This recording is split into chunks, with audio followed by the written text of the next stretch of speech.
Existe algo acontecendo com a mente humana neste exato momento. E o futuro do seu filho será decidido pela forma como você vai responder a isso. Não se trata de uma hipótese abstrata nem de um fenômeno distante. Trata-se de uma transformação já em curso, visível nos dados, visível no comportamento, visível nos vínculos, mas sobretudo visível na fragilidade crescente com que indivíduos cada vez mais jovens têm sustentado a própria existência psíquica. Você provavelmente já sentiu isso, ainda que não tenha encontrado palavras precisas para nomear. Gente, para compreender o que está diante de nós, especialmente o que está acontecendo com os nossos filhos, será necessário assumir uma postura desperta, lúcida e intelectualmente honesta, disposta a encarar uma verdade muito desconfortável. Não se trata mais de algo discreto, silencioso, pelo contrário. Trata-se de algo que grita ao nosso redor o tempo inteiro, em letras maiúsculas, em palavras de ódio, em imagens de desprezo, em gestos públicos de desumanização. Só não vê, só não escuta quem não quer. Quem quer continuar fingindo para não se implicar no processo, que não quer agir. Trata-se de algo que aparece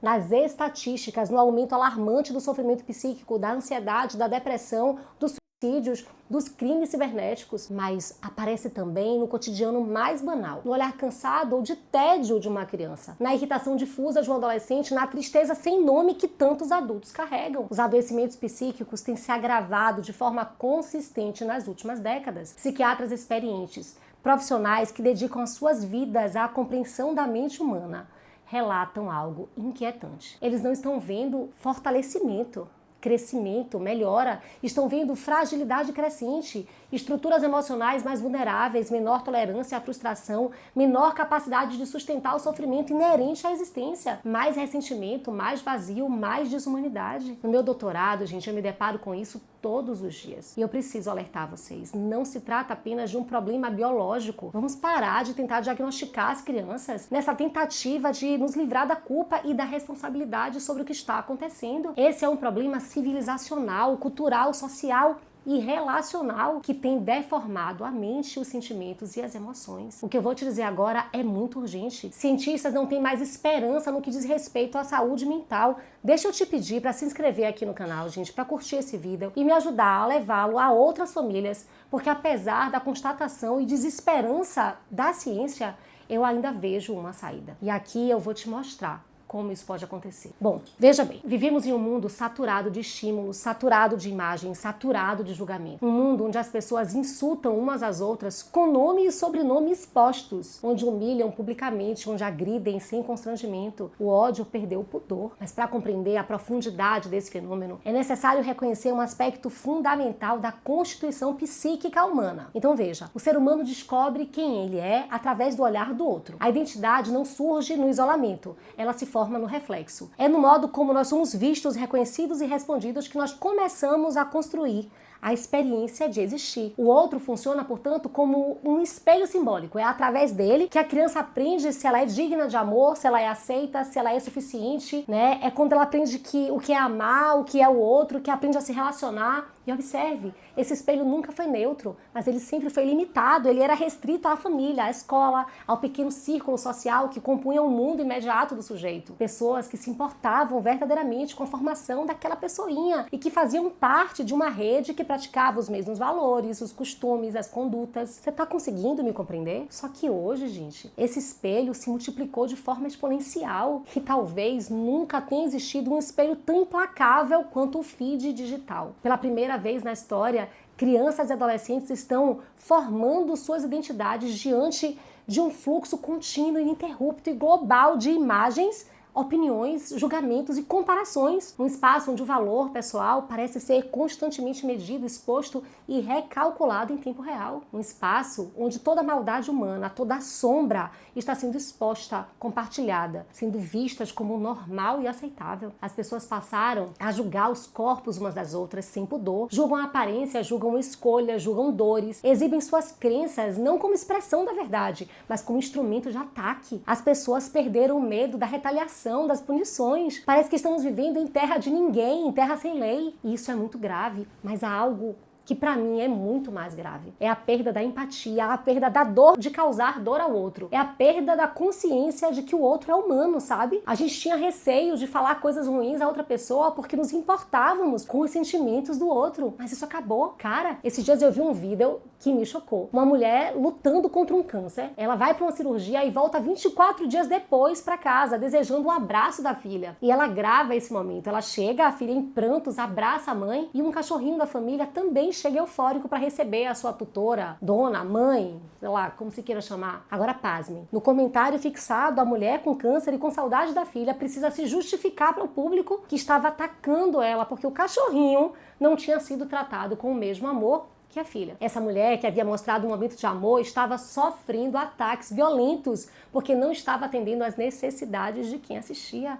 Gente, se isso não for suficiente para vocês entenderem, eu não sei se eu saberia explicar melhor. E é assim, dentro de tudo isso, desse mundo perverso e desalinhado, as nossas crianças estão sendo criadas e estão se desenvolvendo. A psicanálise já havia alertado muito antes da existência das redes sociais. Desde cedo, compreendeu-se que o ser humano não nasce com uma identidade pronta, ele se constitui ali no campo do outro, ele precisa ser visto, ele precisa ser reconhecido, ele precisa encontrar um lugar simbólico onde ele possa existir. Quando esse campo se torna instável, hostil ou fragmentado, o sujeito também se fragmenta. A sociologia também antecipou esse fenômeno. O sociólogo Durkheim descreveu o conceito de anomia, um estado em que as normas sociais deixam de oferecer orientação estável, gerando desorientação, vazio e sofrimento. O indivíduo deixa de saber quem é, qual é o seu lugar, o que se espera dele. Da mesma forma, Bourdieu demonstrou que o ser humano é profundamente moldado pelas estruturas simbólicas e sociais em que ele vive. O ambiente nunca é neutro. Ele forma, ele orienta, ele limita ou fortalece. Você está vendo como os estudiosos de outros tempos já estavam nos mostrando o caminho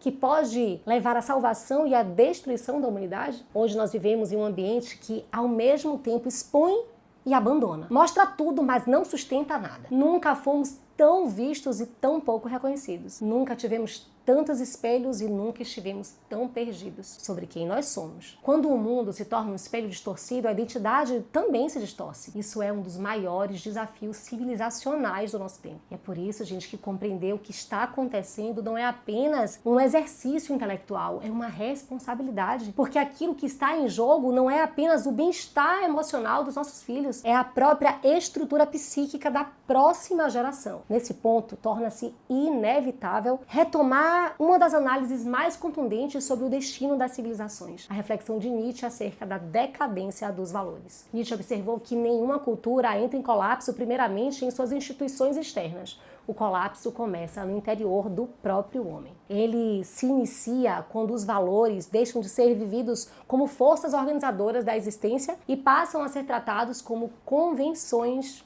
dispensáveis. Quando honra, responsabilidade, verdade e virtude deixam de constituir referências internas, o indivíduo perde o eixo que sustenta suas escolhas. O que emerge, então, não é liberdade autêntica, mas desorientação. Essa desorientação não é apenas moral, é estruturalmente psíquica. A perda dos valores, portanto, não produz apenas uma crise ética, ela produz uma crise da própria constituição do sujeito. Vejam os dados. Relatórios recentes da Organização Mundial de Saúde, do UNICEF, apontam um aumento significativo nos índices de ansiedade, de depressão, de automutilação e sofrimento psíquico entre crianças e adolescentes em todo o mundo. Esses dados não podem ser compreendidos apenas como indicadores clínicos isolados. Eles revelam uma transformação mais profunda na forma como a subjetividade está sendo construída. O sofrimento psíquico crescente não é apenas um problema individual, mas um sintoma de uma reorganização cultural. Fragilizou e adoeceu os processos de formação interna. A ciência descreve os efeitos, mas como eu disse lá atrás, ela não dá mais esperança de cura. Por isso eu convido vocês a uma compreensão mais profunda desse fenômeno. Muito antes da psicologia moderna, muito antes da sociologia, muito antes das neurociências, as tradições espirituais já haviam compreendido algo essencial sobre a mente humana. Eles sabiam que o caos externo encontra ressonância no caos interno. Eu vou mostrar como essa sabedoria milenar nos dizia. O budismo ensina que o sofrimento nasce da identificação com aquilo que é instável, Pensamentos passageiros, desejos transitórios, imagens que surgem e desaparecem continuamente. Quando a mente se torna refém desse fluxo, ela perde seu centro, ela perde sua estabilidade. Você está vendo como isso está fazendo sentido? O Vedanta descreve algo semelhante ao afirmar que o ser humano frequentemente vive afastado da sua verdadeira natureza, aprisionado em construções mentais que o desconecta da sua essência. Essa descrição não é apenas metafísica, ela é profundamente psicológica. Ela descreve o estado de uma mente que perdeu o contato com aquilo que é estável dentro de si. E de onde vem, gente, essa estabilidade? Segundo Krishnamurti, uma mente verdadeiramente livre só pode emergir quando o indivíduo cresce em um ambiente onde há afeto, segurança e presença. É nesse contexto que se forma aquilo que poderíamos chamar de núcleo interno de estabilidade. Quando esse núcleo está presente, o indivíduo não depende continuamente da validação externa para sustentar sua identidade. Ele não precisa provar constantemente o próprio valor, porque esse valor já foi internalizado como experiência vivida. Essa mesma dinâmica é aprofundada na reflexão de Eckhart, que descreve o sofrimento psicológico como resultado da identificação excessiva com os conteúdos da própria mente. Quando o indivíduo não possui uma estrutura interna sólida, ele se torna inteiramente vulnerável aos próprios pensamentos, às próprias inseguranças e às próprias narrativas internas. Cada rejeição é vivida como ameaça existencial. Cada frustração desorganiza profundamente o senso de si. Por outro lado, quando existe consciência, quando existe presença, o indivíduo passa a observar seus próprios estados internos sem ser completamente dominado por eles. Essa capacidade de observação cria um espaço interno de estabilidade. A identidade deixa de depender exclusivamente das circunstâncias externas e passa a se apoiar em uma estrutura muito mais profunda.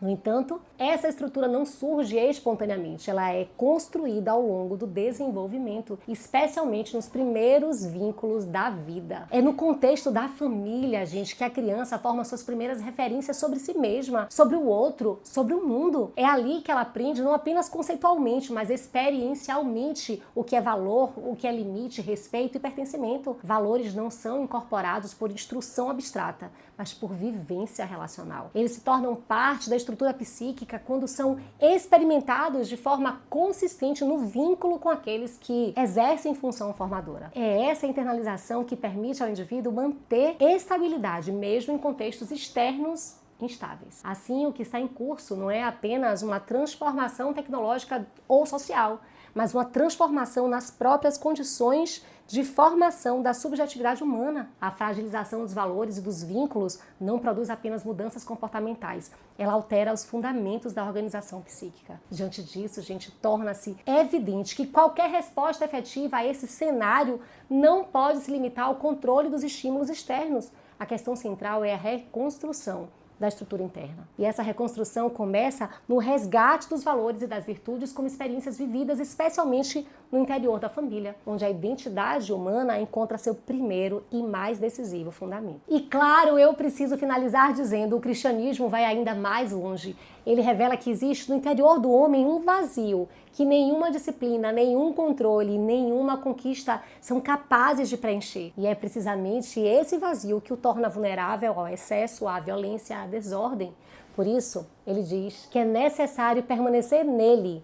Eu sou a videira, vós sois os ramos. Quem permanece em mim e eu nele, esse dá muito fruto, porque sem mim nada podeis fazer. Aqui, Cristo não está oferecendo um conselho simbólico. Ele está descrevendo uma condição estrutural da existência humana. O fruto, que inclui a temperança, o domínio de si, a capacidade de amar e de sustentar a própria vida. Ele não nasce do esforço isolado do indivíduo, mas da sua ligação com a fonte. Quando o homem se desconecta dessa fonte, ele encontra o vazio, mas o vazio não permanece vazio por muito tempo. Ele é rapidamente preenchido por impulsos, por excessos, por compulsões e por forças que o próprio sujeito já não governa. Por isso, gente, que a ciência se limita e não tem esperança na cura. Cristo não oferece apenas ensinamentos, ele não oferece técnicas, ele oferece a si mesmo como presença. Gente, é isso. Um dos livros mais antigos do mundo já previa que a humanidade iria se desesperar em busca de preenchimento, exaustos e sobrecarregados. E neste mesmo livro, Jesus já afirmava: vinde a mim todos os que estáis cansados e oprimidos e eu vos aliviarei. Coincidência, gente? Será? Abraço a todos e até o próximo vídeo.